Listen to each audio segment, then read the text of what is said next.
Om Namo Bhagavate Vasudevaya. Reading from Srimad Bhagavatam, 4th Canto, Chapter 11, text number 31. Samyacharosham bhadram te pratipam shreyasam param Shrutena bhuyasa rajan agadena yathamayam. Translation and purport by His Divine Grace A.C. Bhaktivedanta Swami Srila Prabhupada ki jai. Translation. My dear King, just consider what I have said to you, which will act as medicinal treatment upon disease. Control your anger, for anger is the foremost enemy on the path of spiritual realization. I wish all good fortune for you. Please follow my instructions. Purport by Srila Prabhupada ki jai. Dhruva Maharaj was a liberated soul, and actually he was not angry with anyone. But because he was the ruler, it was his duty to become angry for some time in order to keep law and order in the state. His brother Uttama was without fault, yet he was killed by one of the yakshas. It was the duty of Dhruva Maharaj to kill the offender, life for life, because Dhruva was the king. When the challenge came, Dhruva Maharaj fought vehemently and punished the yakshas sufficiently. But anger is such that if one increases it, it increases unlimitedly. In order that Dhruva Maharaja's kingly anger not exceed the limit, Manu was kind enough to check his grandson. Dhruva Maharaj could understand the purpose of his grandfather, and he immediately stopped the fighting. The word Shrutena Bhuyasa, by constantly hearing, are very important in this verse.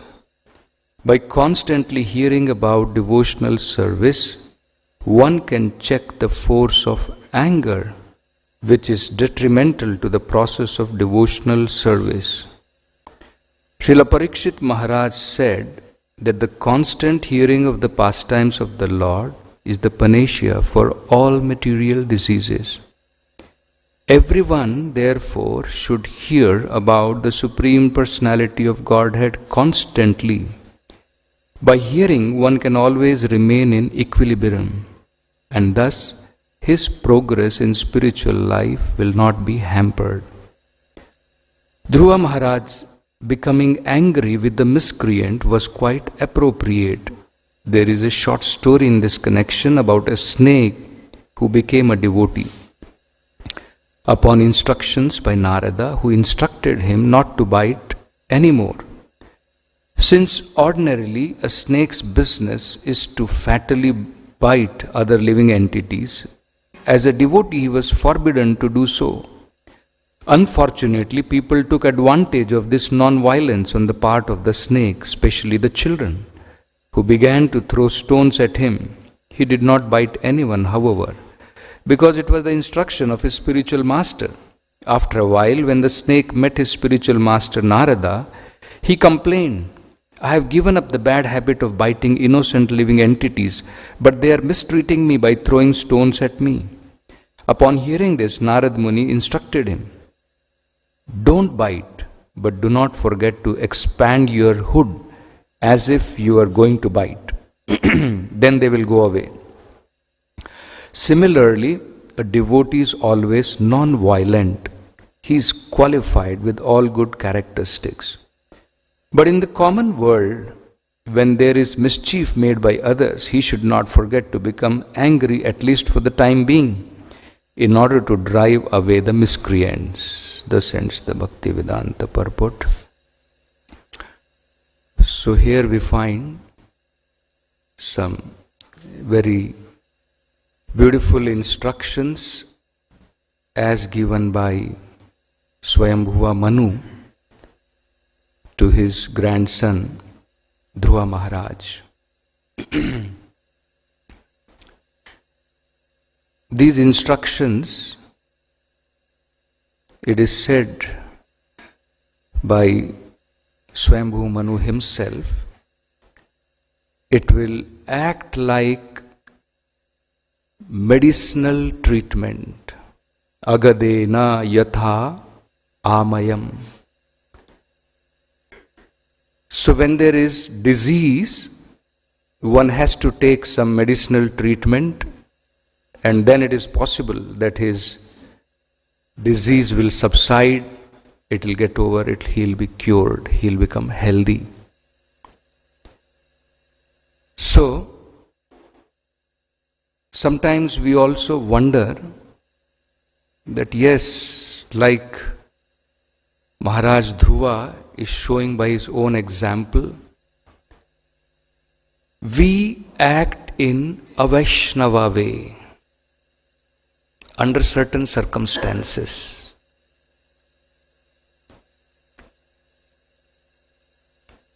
And the best treatment, as it is advised here by Swayambhu Manu himself, is constantly hearing the instructions by great devotees. So he is advising him, my dear king, just consider what I have said to you, that you just meditate on whatever instructions and advice I have given you. Meditate on that. Think about that. Because this will act as, which will act as medicinal treatment upon disease. Your disease is, you are a pure devotee of the Lord. Even though, as a Kshatriya, anger is required, violence is required, but what you have shown is excess of anger, unnecessary anger, anger beyond the limit of what actually was required. So that is not a proper way you should have acted. It is a Avaishnava way. And this kind of behavior not only is detrimental for you, it is setting a bad example for others who want to follow you. So, here you can see he's saying, control your anger, for anger is the foremost enemy on the path of spiritual realization. So, what are the different advices which Swayambhu Manu gave to Dhruva Maharaj, which he is telling him that please follow my instructions. He is saying, please follow my instructions. Meditate on what I have said. Isn't it? Very, very beautiful. Very interesting perspective Swayambhuva Manu gives to Maharaj Dhruva. Actually, that is how all of us should act. Even though Dhruva Maharaj is a pure devotee of the Lord, he is setting an example that one should not consider himself to be something great, that I don't require anyone's advice. I am already very learned. I know Bhagavatam. I have read Bhagavad Gita several times. I don't require to sit in the class and hear all those things. I have sufficiently read, isn't it? Dhruva Maharaj is a pure devotee of the Lord, and we find he is showing the example that even as a pure devotee, Under certain circumstances, he made some mistakes. And he is subject to correction. And he is ready for that correction. Immediately upon hearing this advice, he stopped. He understood what Swayambhu Manu wants to convey to him.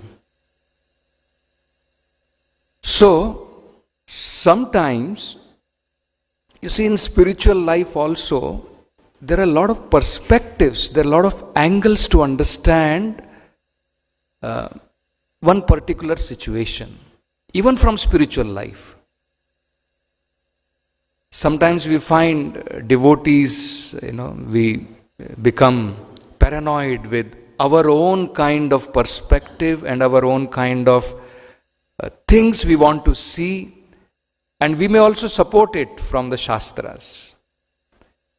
We find here what a beautiful explanation Swayambhu Manu gives to Dhruva Maharaj on why he should not be angry like this, why he should not have acted like this. So this is very, very important, that sometimes we may not be able to understand the perspective, because it is said in the Vedic literature that to understand the imports of Vedas, to understand the intricacies of dharma is very difficult. Until and unless you just act on the footpath which is shown by the pure devotees, actually our perspective will always be, the path which we take will always be baffled. Mahajana yena gataha sapanthaha. That is what? Dharmasya tattvam, that tattva of dharma, it is guhayam. It is very confidential. To understand things in proper perspective is not very easy. We should not be overconfident of our perspective. That yes, this is what Prabhupada is saying. This is what the Vedic literatures are saying. Why are you telling me to do something else? So here we can see that there are so many other perspectives. So I remember, once I remember those instructions very nicely when I was just joined in the beginning as a bhakta. So in our old temple we used to have very small number of washrooms, and early in the morning we have to get up, get ready and go for Mangalarati in time. And our temple commander was very strict. So, I was going late every day by 5 minutes at least, 5 to 7 minutes. So he called me. He said, "What is this? As a bhakta, you should be before time. You're always 5 to 7 minutes late." So then I burst out. I said, "Prabhu, what to do? That senior devotee, he takes away my bucket. I go to clear my stomach thinking that I will keep that bucket there, and I fill it with water, and by the time I come out I see that it has been taken away. So then again I have to be in queue to get hot water and take bath." So then I approached Madhu Pandit Prabhu. I said, "Prabhu, today I got a lot of scoldings. This is the problem I am facing." So he gave such a beautiful perspective. I never expected it in my life. Never got such an advice in my life. He said, "You get up little bit more early, fill in one bucket for that devotee, and fill for yourself also." Isn't it? It will also give you a chance to do some seva for Vaishnavas. I never thought about this. You see? I was always thinking about, he's a senior devotee, he's exploiting, taking away that bucket because I'm a junior, pushing his way around. You see? What a beautiful advice.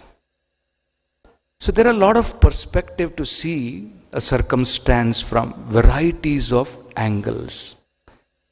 We should not become, thinking that what I am thinking that is what is correct. Let us see, we'll just try to see few very important perspective of very carefully if we analyze how beautifully Swayambhu Manu has given this perspective. In the very beginning, he says, anger is not bad.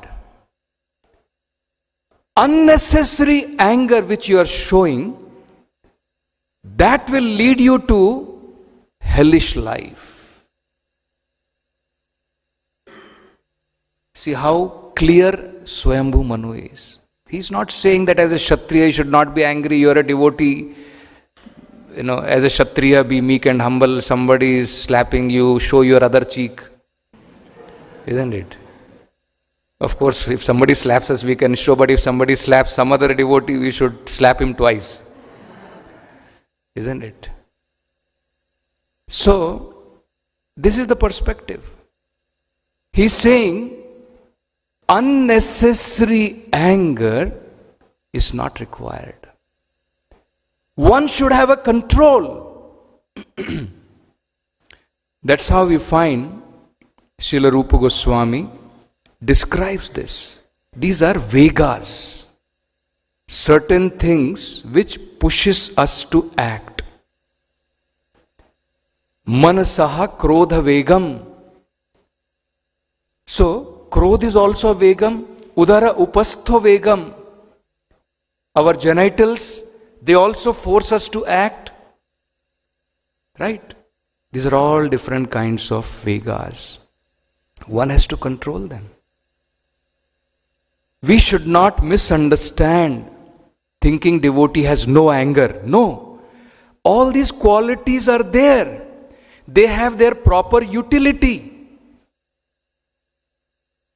Prabhupada gives the example of that if Arjuna was not angry, there is no possibility of fighting a war.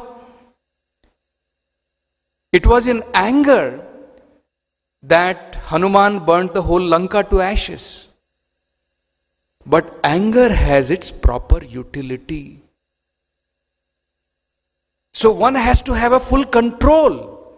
And in a controlled way, everything can be utilized in the service of the Lord. We don't have control. We get irritated. And actually you will find, generally when we become angry, it is because of ego. Our ahankara is hurt. Our false ego is hurt. Generally that is when we become angry. Materialistic people become angry when their enjoyment is hampered. Devotees may not be when enjoyment is hampered, but when our ego is hurt. I am senior devotee. How he can talk like this? How he can behave like this? So many different kinds of designations we would have acquired over a period of time. I am 10 years in movement, 15 years, 20 years I have rendered service. They have not learned how to behave. So many different kinds of things we may think, and then we may become angry. So actually, very simple way to understand what made me angry, if we just try to analyze this cause. Is it when my ego is hurt, sense gratification is hampered, I became angry? Or because Krishna was displeased by the devotee's behavior, so I become angry? He has offended some devotee, he has offended the Lord, I became angry. That time we will not become angry. But our ego is hurt, you can see how much anger it comes out. So, that much anger which comes out when our ego is hurt, that much anger we should have when devotees are offended. That is right perspective. That we don't learn. Isn't it? So, this is the first instruction which Swambhu Manu gives. He says, Atiroshena, unnecessary anger. Tamahadwarena papmana, it will take you to hellish life. So you should have control. You should know how much anger is required. Not that anger is pushing you. You should have control. What is required you should utilize, not more than that. Atiroshena, unnecessary anger, it is a pathway to hellish life. So Prabhupada explains there that for a Kshatriya, he is allowed to kill, he is allowed to be angry in order to maintain law and order. So that much it is required. Suppose it's very simple to understand. Somebody has done X amount of mistake. We find the judge will give him X amount of punishment. Somebody has done X amount of mistake and you beat him left and right.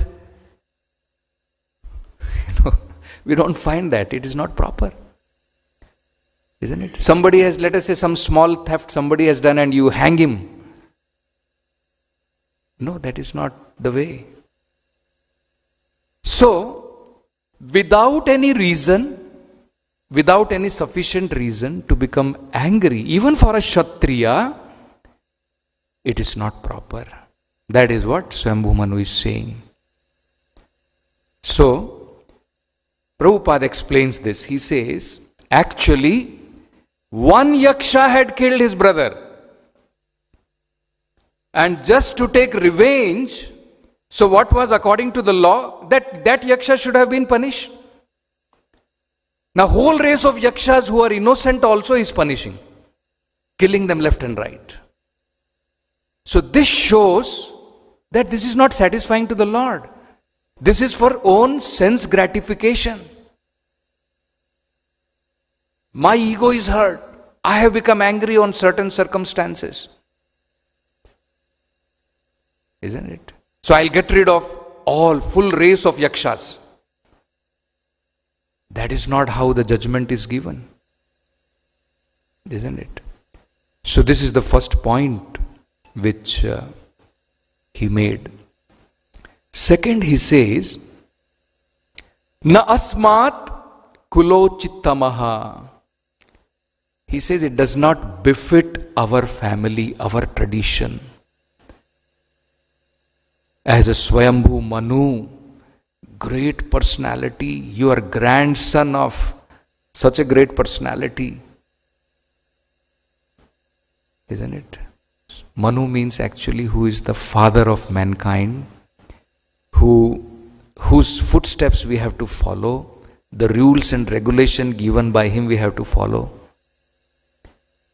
So, it is not befitting, just like Krishna is telling Arjuna, you are an Aryan, Anarya Jushtam, but you are acting like an Aryan. It's not befitting. People will say you are friend of Krishna. Krishna is full of knowledge and you are showing ignorance. It is not befitting. So, he says it is not befitting. So similarly we should also understand.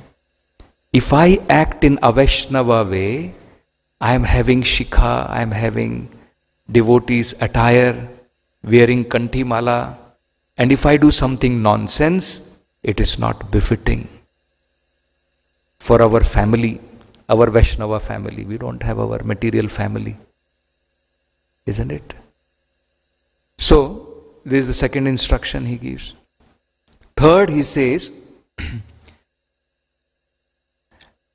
Karma etat sata vigrahitam.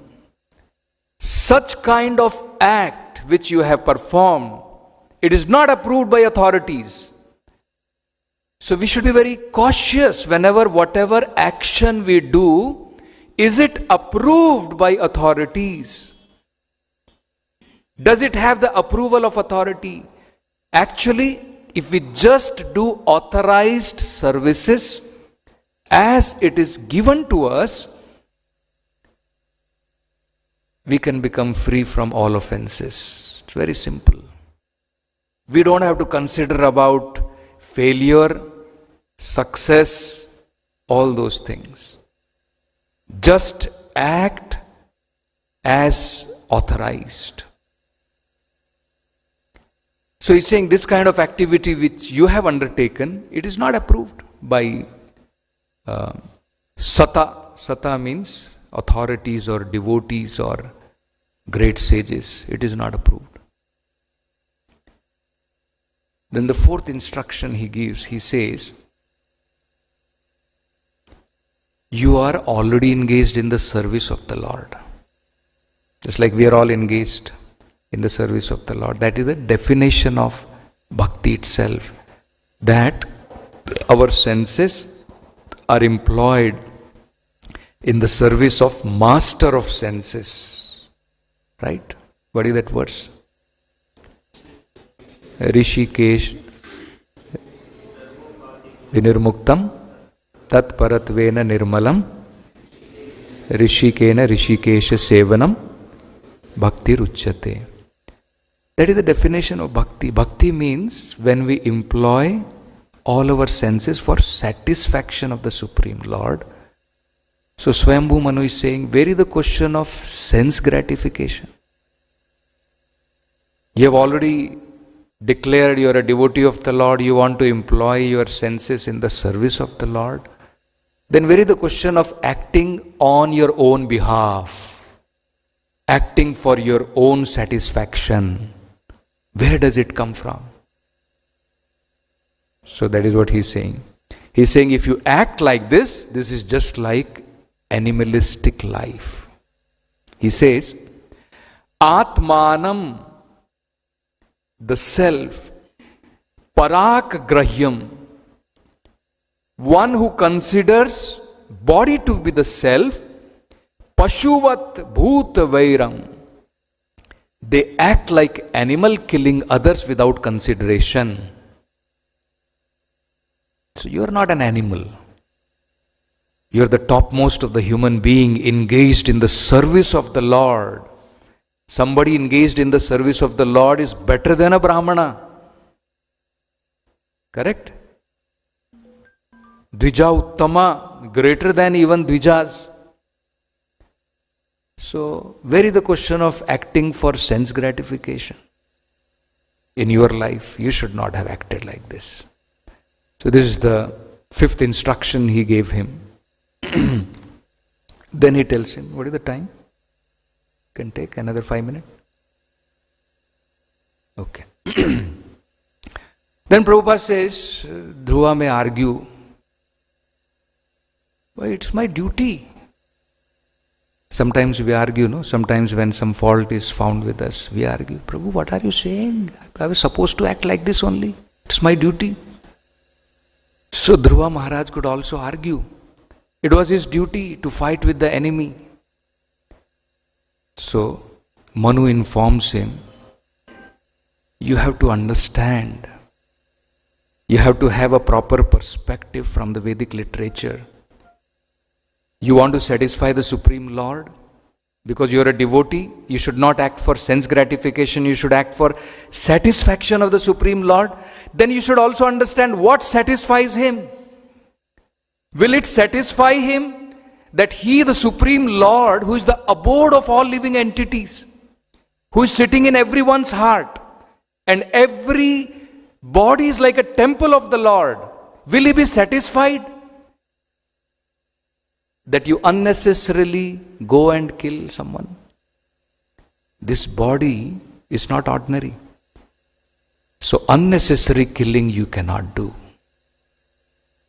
So he says, very nicely he says, Sarva Bhuta Atma Bhavena. You're already in that consciousness. As a devotee, what is your understanding? Sarva Bhuta Atma, the Supreme Lord, is everyone's super soul.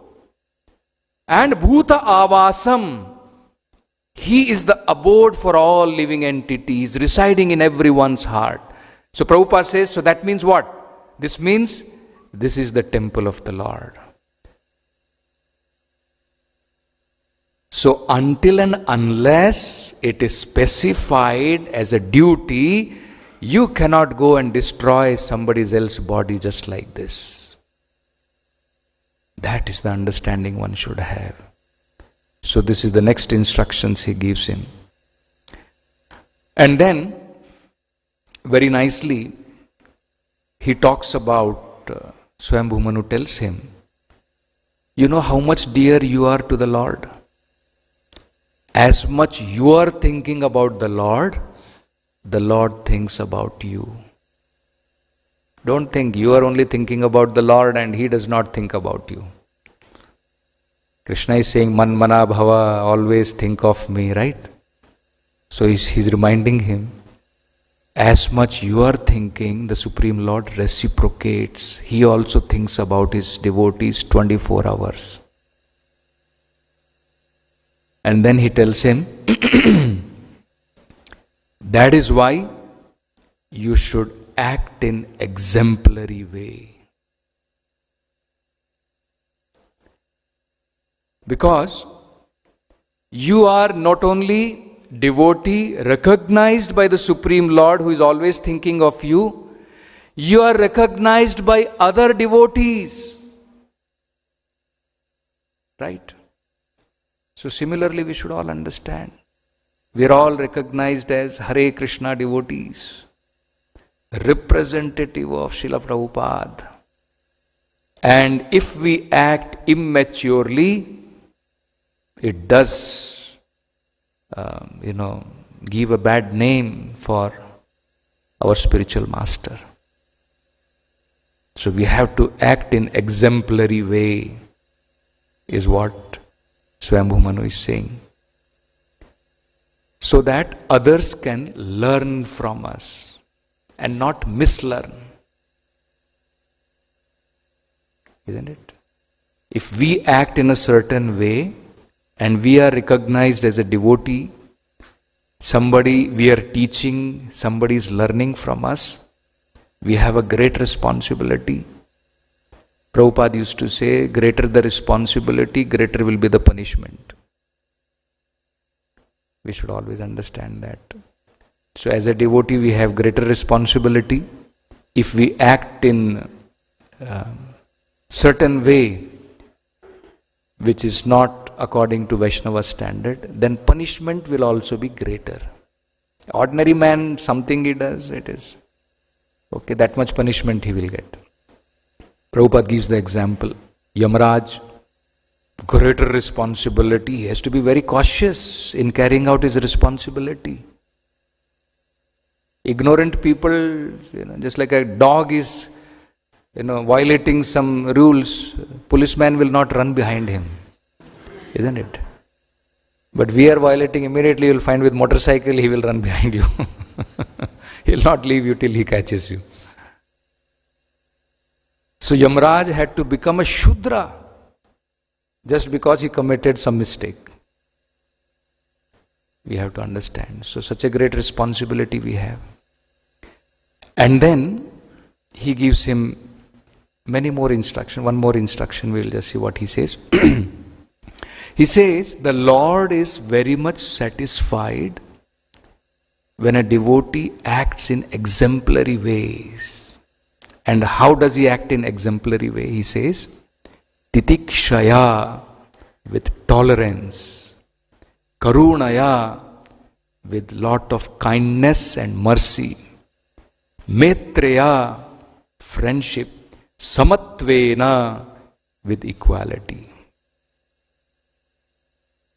And then later, these are the very interesting instruction he gives, and later also he gives him further instructions about why he should be so much disturbed about his brother being killed. As a spiritual person, knowing advanced in spiritual life, should he be so much bothered about the body of his brother being killed? So like that, further very interesting analysis he continues about his perspective of why he should not have behaved like this. So we can see that, and Prabhupada is saying in today's purport about this very nicely, that how when the challenge came, Dhruva Maharaj fought vehemently and punished the yakshas sufficiently, but anger is such that if one increases it, it increases unlimitedly. So that control should be there.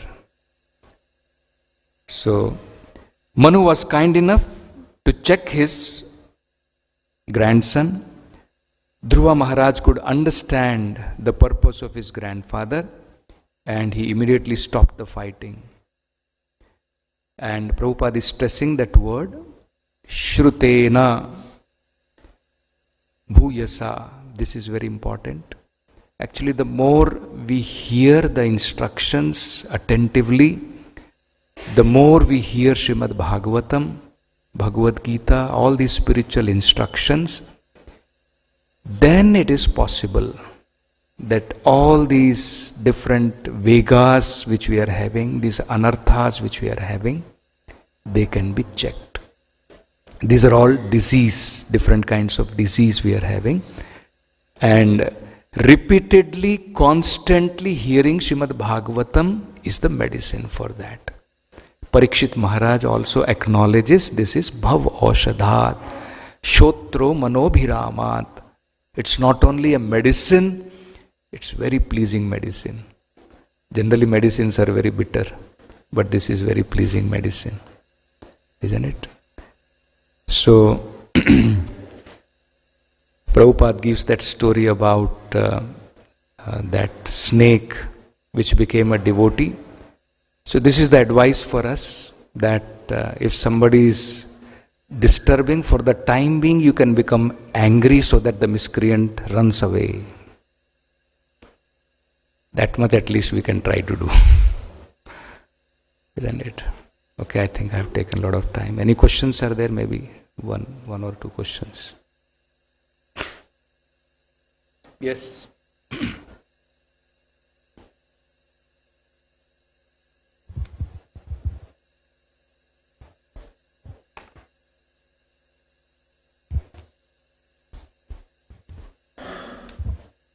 Hare Krishna, Prabhu. Yes. Prabhu, this story, like this pastime, we hear this, like one should not do unnecessary anger. But how do you measure the degree of anger? So that's why it is important to understand the whole devotional principles properly. See, unless we understand from experienced devotees how to act in certain circumstances, it becomes very difficult. See, say for example, when we are immature, we do not know whether we are becoming angry for Krishna or whether it is our own sense enjoyment or because our ego is hurt. So when we are not sure about it, always we should take advice of experienced devotees. That is a very important principle in devotional life. We will be always very safe.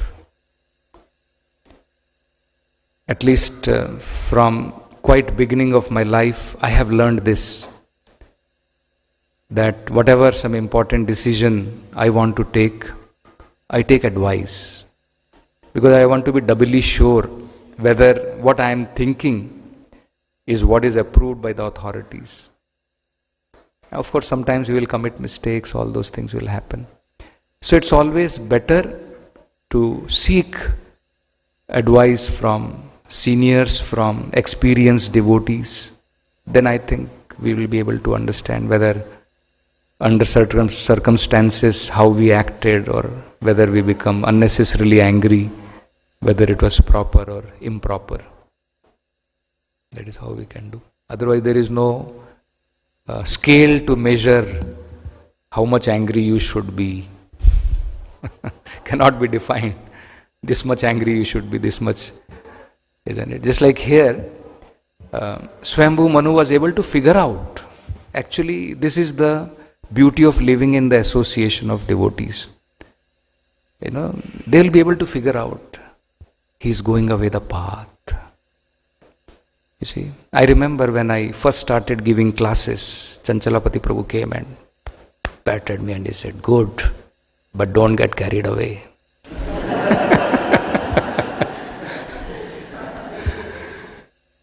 You see. So it's always good to remain in the association of devotees, and you'll find in the association of devotees there are services. Why you have to bother? Temple commander is there, temple president is there. They're always watchful. When are you going away? Isn't it? So all those things you'll find. That is good, no? Okay. Hare Krishna. Yeah. I Can think I- last question. Yeah. It's not a question. I'm trying to tell my experience about how to measure the amount of anger which you have to use when you really want to make it as a... It'll be nice to learn from you. Thank you. Tell me. If we recognize that we are getting angry, that recognition of ourselves itself is a positive thing. If you delay the response, naturally the amount of anger will come down. Even our response also will be measured. There is nothing like a measuring scale for how much anger we have to show. So that few seconds of delay in response to the angry situation will definitely help us to react in a more measured way than immediately acting. Yes. Hare Krishna. One should contemplate. Yeah. And one more after- Prabhuji, yes, you said 4 qualities with which you have to act. Tichichaya, Karunaya, Samatvena. One more quality I am not able to get. Maitreya. Maitreya. Maitreya. Thank you. Hare Krishna. Yes. So one should definitely contemplate, and then only he should act. That is very important. That is how the Vaishnavas do. They don't act vehemently. Vehemently means without reason. Devotees always reason first whether it is required. What I should do, what I should not do. And then they act. That is how it is. So very good. Thank you very much. Hare Krishna. Srila Prabhupada ki jai.